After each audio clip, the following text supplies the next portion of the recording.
Hockey 605, we're visiting with Dan French, the president of the South Dakota Amateur Hockey Association. Thanks for taking some time with us at Hockey 605. Well, thanks for having me. Appreciate it. We've been so thrilled to be at the last couple of three state tournaments now, between the PWA and the girls JV and the girls varsity. What a well-organized sport hockey is. Well, we certainly like to think so. I mean, we're always looking for ways to improve our organization, improve the game, make the game safer. We're always looking for that type of thing. Well, and there's no lack of enthusiasm among the fans and players, is there? No. You know, hockey is very addicting. Fans are passionate, and you know, we all love the game, and that's why we're here. Well, it's such a fast-paced game. It's a game that's easy to fall in love with because there's action happening all the time. Constant action. I mean, there are no other sports where players interchange during play, and it's constant from one end of the ice to the other. Well, and where you have a penalty area, penalty box, you can send players to if they misbehave. Those that get out of line do end up getting to sit down for a little bit, but you know, it's temporary, and they get back in the game. Well, and the discipline I think that you'd have to learn as a hockey player is a value, because the time that they have on the ice and you have to get up early, and the commitment, it just seems like it's a sport that brings a lot of added value for kids. It is. You know, it's not like soccer or baseball. You know, you can just go out in any open field and practice. You have to have the facilities, and you know, getting ice time in different facilities is awfully difficult sometimes. And there are teams that get up and practice at 6 in the morning.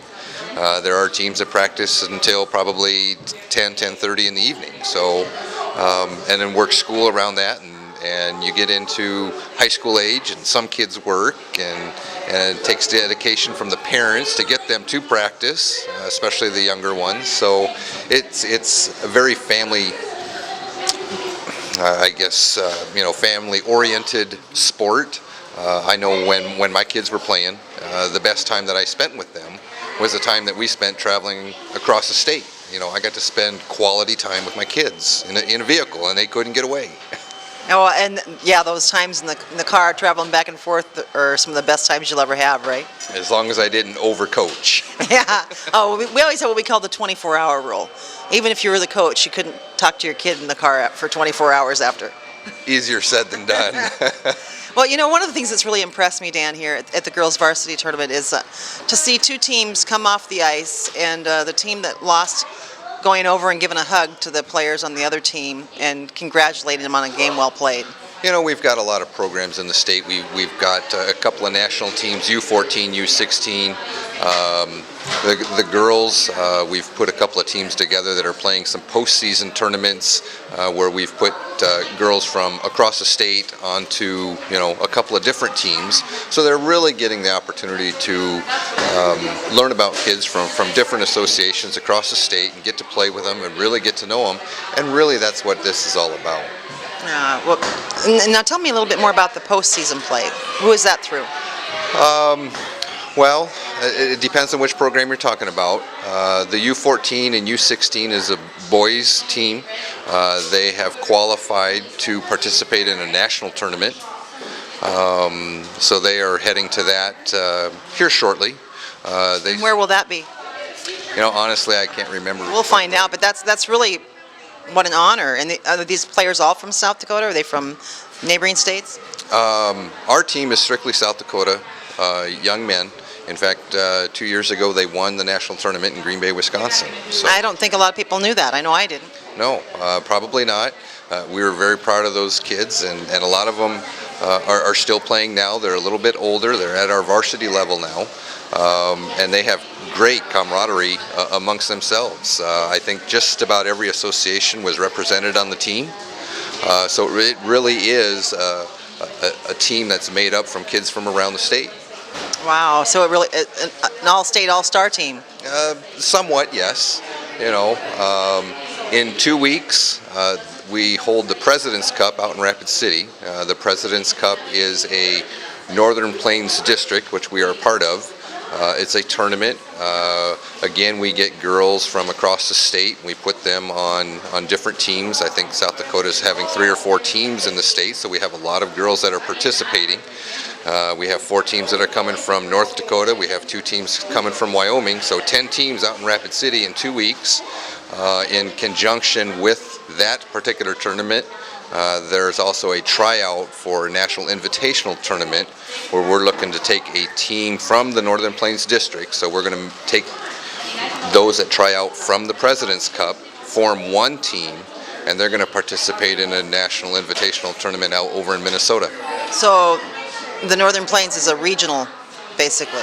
It is. And what states are involved? The states that are part of the Northern Plains District are South Dakota, North Dakota, Wyoming, and Montana. Okay. Wow, that's impressive. Now, what age are these players going to be? For the President's Cup, it's just the girls' varsity. For the NIT, for the most part, it'll be the juniors and seniors from the district. So it's going to be a district team. So there should be representation from all 4 states on this team, mostly juniors and seniors. We're really looking to take the best that we can. There's going to be an opportunity. There's going to be some scouts there from colleges and that type of thing. So hopefully maybe we can get some girls placed at the next level. Wow, what an opportunity for the girls. And we're pretty fortunate to have not only that event in South Dakota, but to have junior hockey for the guys and to have some professional hockey as well. Well, junior hockey is certainly expanding. They've done a great job in the eastern part of the state with Brookings and Aberdeen. Obviously out in Rapid City you have the CHL with the professional team. That's been a great boost in the numbers out in Rapid City. It certainly has helped. They're great for the community. They're great for the sport. There's several players that help out with the Rapid City Association quite often. And then obviously the Stampede have been in Sioux Falls for quite some time, and I know they're very involved. And I watched a lot of players, through the Sioux Falls Stampede and go on to their college careers and that type of thing. So it's really something for us to watch. Well, even the non-hockey fans are probably familiar with TJ Oshie from Sochi, and we've learned he was a former Stampede player. Yeah. So, and then there's a few of them that, when I was coaching, there was a young man from Pierre, played a little bit with the Sioux Falls Stampede, went on, played Division I college, so, it opens up opportunities. It definitely does. Now, speaking of college hockey, do you foresee in the future the potential for any college hockey programs here in South Dakota? Probably not to the extent that what you see, from UND or, University of Minnesota or anything like that. We do have what they call club hockey, and that's pretty common in a lot of universities. I think that's probably to the extent that we'll ever see in South Dakota. And another thing that we've been hearing about from some folks here in the hockey community is hockey in the high school. Has there been any discussion on that? Do you see that happening at all? At this point in time, I do not. There's limited population in South Dakota that's obviously against that part of it. Every town that has indoor hockey, or indoor ice anyway, has already got a hockey association involved. Now, there are, several of the associations around the state, and I believe Watertown is, and Rapid City is. They were able to work with their local high schools, and it's basically considered a club sport in the high schools. So they, athletes can earn their high school letter, as well as, like out in Rapid City, they can earn their R for the Rushmore letter, but at the same time be able to get their high school letter also, because for some of them it is the only athletic sport that they participate in. Well, that's nice that opportunity is there, and it's good to see that the sport continues to grow across the state. So when are registrations typically? If someone's interested in getting their son or daughter involved in hockey at a young age, is there kind of a standard date across the state when most people register? Well, as far as registration, most of the associations try and have it late August through mid-September. They're always willing to take anybody late. Once school starts is probably the time when you start to see the push maybe a little bit more. USA Hockey has developed some programs to help, I guess, recruit, I guess, is the best way. One of the best ways is, try hockey for free day. That seems to be really growing across the state too. It has been. We've got several associations that just recently participated in one. It was an Olympic year. The USA Hockey teams, both the men and the ladies, generated a lot of interest.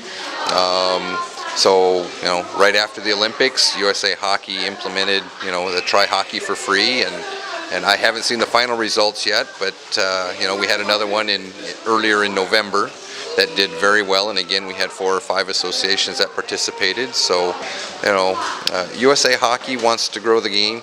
Our local communities want to grow the game, and we're doing very, very well in that regard. Well, and it seems like whether you want to go on and play for the NHL or not, a great way for kids to get some fitness and fun in the winter months. It certainly is. Again, it takes a lot of dedication, but what sport doesn't? And can't say enough. And plus, you get to say you're a hockey mom or hockey dad, right? Hockey moms and hockey dads are breeding their own. So. Oh, and we've enjoyed meeting them over the last few weeks. Well, Dan, I know there's a lot more we'd like to visit with you about, but I know you've got other responsibilities here at the tournament. We appreciate you taking some time with us at Hockey 605. Well, thank you for having me.